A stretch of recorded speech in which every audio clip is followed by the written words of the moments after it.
妖物，不对，这是……前辈若能帮我脱困，我可以告诉前辈进入朱雀墓内部的方法。你到底有何目的？借你之道，让我的千幻无情达到圆满。若要破他之道，唯有一法。王林在进入通道的瞬间，回头看到一个老者对自己露出一丝阴森的微笑，这让他感到一丝熟悉，却又想不起在哪里见过。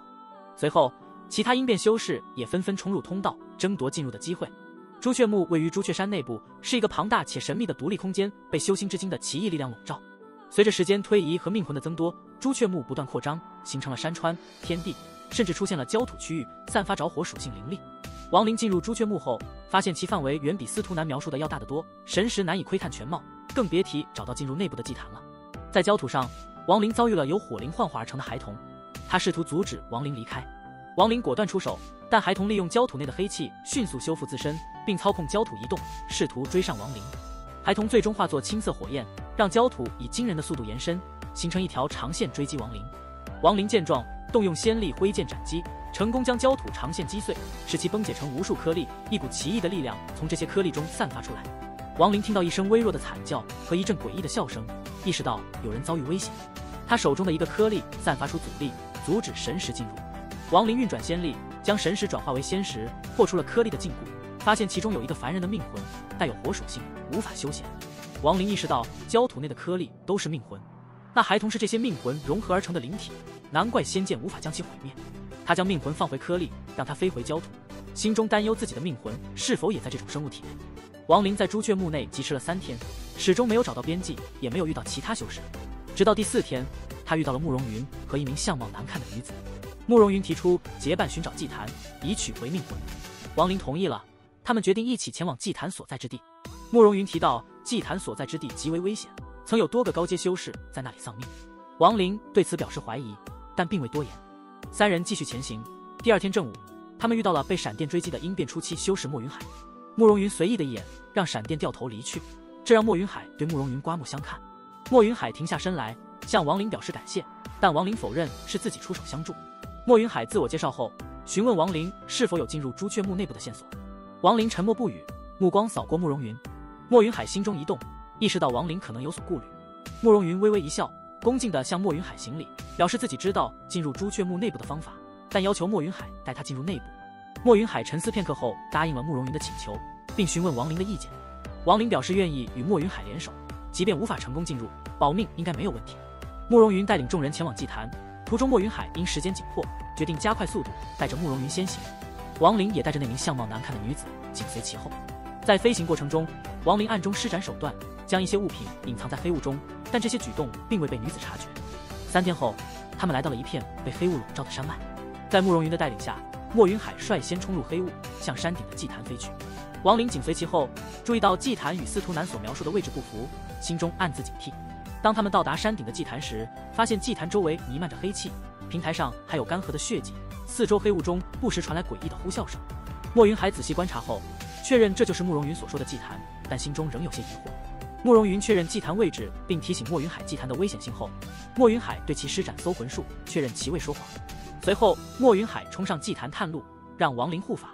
莫云海进入祭坛后，王林注意到慕容云的异常，意识到他并非普通修士。王林试图用灵诀试探慕容云，却被对方轻易破解。慕容云承认自己是命魂所化，目的是阻止他们得到修心之精。王林通过观察慕容云的衣着、行为以及衣服上的图案，发现了他的异常。王林利用仙力施展仙诀攻击慕容云，但慕容云化作黑气逃入黑雾中。然而，王林的11尊魂幡迅速将其困住。慕容云试图再次化作黑气攻击王林，但王林施展禁制，将他的黑气细丝封印在一个由禁制组成的圆球内，阻止了他的行动。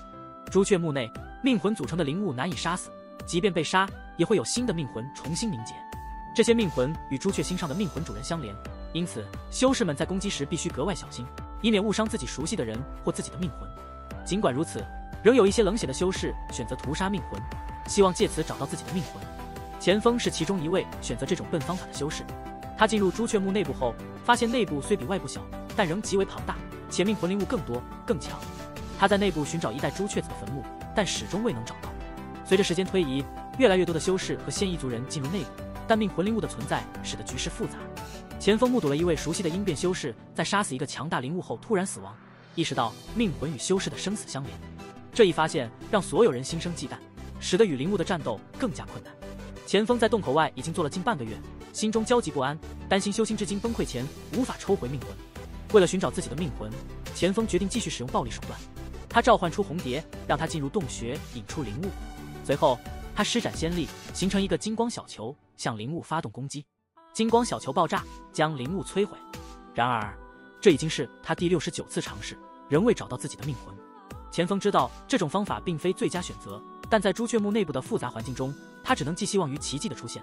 在朱雀墓内部的祭坛山峰上，亡灵手持一个黑色球体，从山顶跳下，准备封印慕容云。他告诉慕容云，虽然不会杀他，但会将其永久封印，直到组成他的命魂主人寿元耗尽。亡灵计划利用镜幡内的禁制封印命魂，并融入一条修为相当的魂魄，阻止灵物重组。尽管慕容云声称自己可以重新复活，但亡灵决定验证自己的方法是否有效。亡灵在山崖脚下布置禁制，将慕容云封印在深坑中。慕容云试图说服亡灵，声称自己知道进入内部的方法，但亡灵表示自己也知道。慕容云最终透露，在墓地内部有一个王，只有他才能从修心之精中抽取特定的命魂。亡灵询问如何找到这个王，慕容云告诉他，向东走，找到一个由9座山峰形成的深谷，那里有白雾，谷底便是王的所在。亡灵听完后，立刻前往山谷，留下慕容云在封印中。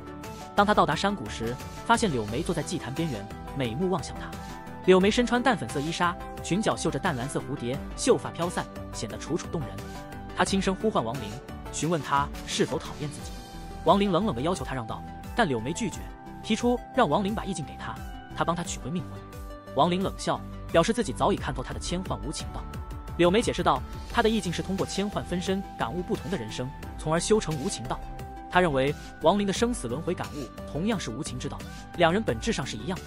亡灵则表示他不会被他的说辞所动，准备全力出手。亡灵祭出镜幡，准备攻击柳眉，柳眉则召唤出孔雀虚影，准备抵挡。亡灵的长枪攻击被孔雀开屏的仙力抵挡，但他的攻击并未停止。柳眉承认亡灵的法宝很奇异，但亡灵并未因此而停手。亡灵祭出10亿尊魂幡，准备直接击败柳眉。柳眉则表示，如果亡灵使用尊魂幡，他会摧毁祭坛，从而阻拦他数日时间。亡灵意识到祭坛是传送的关键，一旦摧毁，他会失去进入内部的机会。柳眉表明他没有其他目的，只是想与亡灵以意境一战。他召唤出巨大的孔雀，准备施展最后一环。亡灵则祭出画轴，准备成全他的最后一环，让他永远铭记这一刻。柳眉的孔雀开屏，释放出强大的无情意境，与亡灵的画轴形成对峙。亡灵意识到柳眉的意境中存在破绽，于是祭出了仙夷族3组的意境，这是一种至阴至淫的意境，用来破除柳眉的无情道。亡灵的计划是利用仙夷族3组的意境，通过魅技的幻化攻击柳眉的孔雀。魅技的粉雾成功穿透孔雀，进入柳眉的体内，使得柳眉的无情道出现动摇。柳眉的孔雀之身崩溃，他本人也受到了影响。亡灵趁机进入祭坛，准备传送至朱雀墓内部。与此同时，在朱雀大陆的东部，仙夷族的一组、云雀子、3组和2个实业祖灵正在准备祭祀，试图送一人进入朱雀墓内部。他们使用一组的头骨符文，这符文已经具备了神力。3组提出让一组进入朱雀墓，但一组的肉身在仙夷族底层，他以符文之神出窍，可能会受到影响。正当他们讨论之际，3组感应到自己的意境正在被夺舍，他立刻意识到这是亡灵的计划，决定采取行动阻止。3组通过符文干扰，使得魅技的夺舍失败，反而被柳眉吸收，成为他的最后一环。柳眉的千幻无情道因此转变为千幻情欲道，他的意境达到了一个新的高度。亡灵在祭坛内感受到传送之力，但被柳眉的粉雾所困，最终迷失了神智。当他恢复清醒时，发现自己已经传送到了朱雀墓内部。在朱雀墓内部，亡灵发现自己身处荒原，他意识到自己的时间不多，必须尽快找到一代朱雀子的尸身，抽取命魂。他神识散开，察觉到周围有强大的命魂灵物的气息，这些灵物显然比外部的更强。亡灵决定先寻找灵山，也就是朱雀墓的中心位置，那里可能藏着一代朱雀子的尸身和朱雀印的传承。他知道，一旦修心之精崩溃，他必须依靠司徒南的方法才能保命。